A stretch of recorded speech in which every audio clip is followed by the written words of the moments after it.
Assalamualaikum warahmatullahi wabarakatuh. Baiklah, perkenalkan nama saya Farhani dan di sebelah Saya Aisyah Disha Putri. Saya Adel Vandrio dan saya Muhammad Fadil. Di sini kami akan memenuhi tugas video dari Bapak Edi Susilo pada mata kuliah Komputeran Masyarakat, yakni mewawancarai mahasiswa Fakultas Ilmu Sosial dan Ilmu Politik tentang kaitan komputer dan bidang sosial. Terima kasih. Permisi Kak. Iya. Boleh diwawancara Kak ya Kak? Boleh. Pertama namanya siapa ya Kak? Naya. Oh Kak Naya. Namanya siapa Kak? Nama saya Geraldo Lembanto Bingka. Kenalin nama aku Nurlain. Kenalin nama aku Vivi. Kenalin nama aku Noval Taufik Rahmat.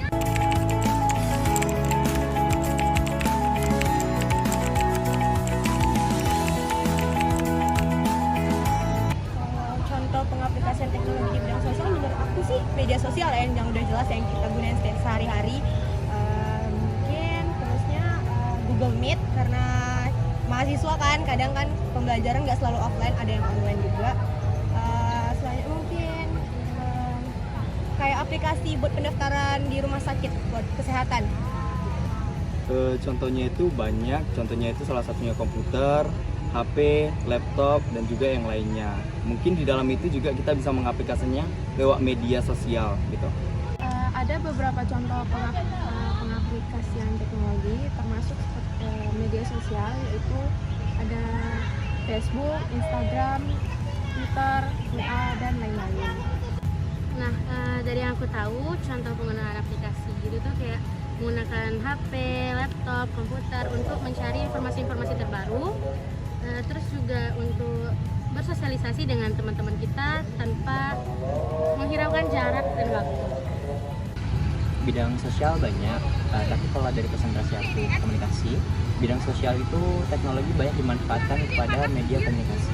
Seperti contohnya komunikasi massa, dan ada satu teori namanya komunikasi digital.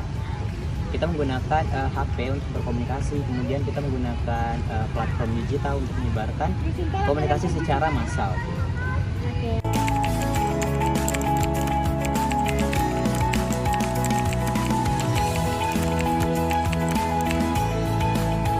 Kalau manfaat penggunaan teknologi di bidang sosial yang udah jelas itu bahkan akan memudahkan kita berkomunikasi dengan siapapun, teman, keluarga, bahkan orang yang jauh di jaraknya dengan kita di luar negeri atau di mana.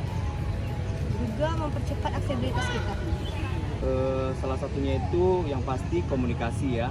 Jadi lewat situ kita nggak harus face to face untuk mendapatkan sesuatu, tapi bisa langsung dari jarak jauh. Juga kita bisa melakukan pekerjaan lewat situ, atau mungkin kita bisa mendapatkan suatu informasi melalui itu juga. Ada beberapa manfaat seperti komunikasi yang lebih efisien, kemudian ada akses informasi yang dimana banyak digunakan masyarakat untuk mencari informasi yang lebih luas dan cepat melalui internet. Manfaat yang aku tahu tuh kayak kita bisa mengetahui informasi-informasi terbaru yang diluncurkan oleh pemerintah kayak gitu. Terus juga kita bisa berinteraksi dengan teman-teman yang lain yang jaraknya tuh jauh dari kita. Komputer atau teknologi itu bisa diibaratkan sebagai medianya, sedangkan internet itu adalah salurannya. Jadi bagaimana kita caranya bisa menyebarkan informasi, yaitu menggunakan media dan saluran. Jadi misalkan kalau medianya tidak ada, yaitu komputer, kita nggak bisa menyebarkan melalui saluran. Jadi harus ada komputer tersebut sebagai alat kita untuk mengakses saluran internet.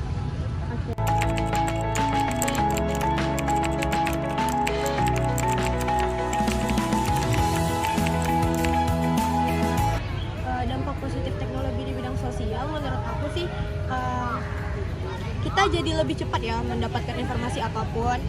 Juga kita bisa mengklarifikasi atau memverifikasi sendiri apakah informasi itu benar atau tidak, karena dengan canggihnya sekarang itu kita bisa mengakses sendiri dan kita bisa menemukan kebenaran sendiri di media sosial.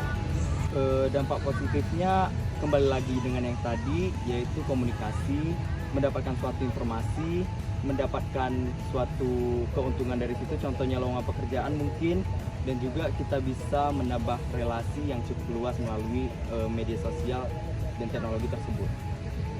Dampak positif yang pertama ada global itu komunikasi yang cepat dan mudah yang memungkinkan banyak orang berhubungan dengan individu dan kelompok di seluruh dunia. Nah, dampak positif yang aku dapatkan dari teknologi itu dalam bidang sosial itu kayak kita tuh lebih mudah beraktivitas pada berbagai bidang, kayak bidang kesehatan, bidang pendidikan, bidang pemerintahan, dan lain-lainnya. Terus juga kita lebih mudah bersosialisasi sama teman, keluarga, dan lain-lain. Seperti yang kita tahu pada kita era Gen Z ya, generasi Z, kita udah dikenalkan dengan internet sejak kecil. Sedangkan pada generasi sebelumnya itu mereka untuk bertukar informasi antara satu orang dengan orang lain menggunakan surat pos yang membutuhkan waktu dan kuota untuk mereka berbicara di sana sangat terbatas. Sedangkan pada saat sekarang ini menggunakan media sudah canggih, kita bisa berkomunikasi secara tidak terbatas dan dengan waktu yang lebih cepat.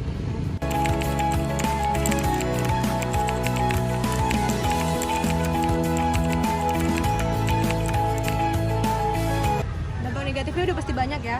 Yang jelas di media sosial atau dengan canggihnya teknologi ini kita bakal banyak dapat konten-konten negatif atau penyebaran hoax gitu.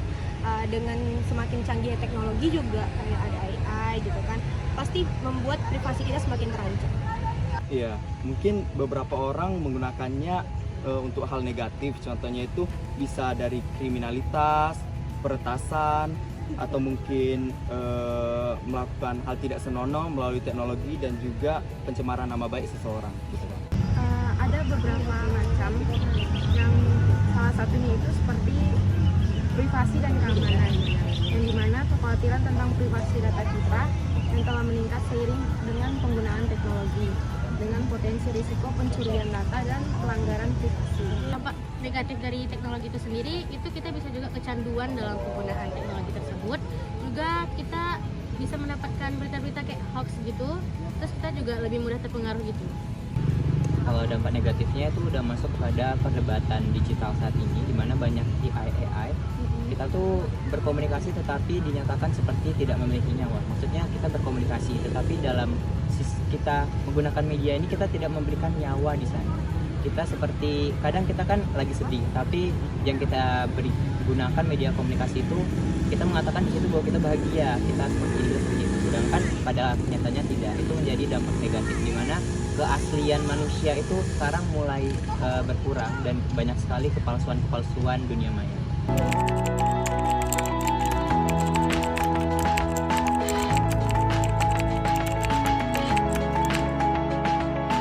Seharusnya sih penggunaan komputer atau teknologi itu kita gunakan secara bijak, kita filter mana yang baik, mana yang salahnya gitu.